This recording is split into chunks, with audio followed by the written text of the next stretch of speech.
মানিক। আচ্ছা, এটা হলো লালু। লালু, মাশাল্লাহ মাশাল্লাহ, এটা লালু, এটা হলো মানিক। এই দুইটার নাম।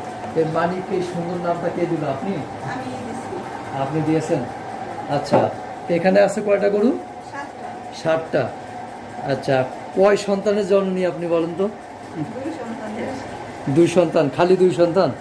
এরা কারা? হ্যাঁ, এরা কি সন্তান না?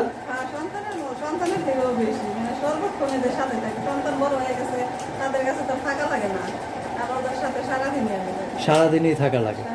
তাহলে এরাই তো বড় সন্তান। যা, এবং এরা দিচ্ছে, তাই না? আপনার এই আদরের সন্তানগুলোকে প্রতিদিন কয়বার গোসল করান? 2বার। সকালে বিকালে। খাবার দাবার দিন কি আপা? বেশিরভাগ সকালে কাঁচা ঘাস দেই, তারপরে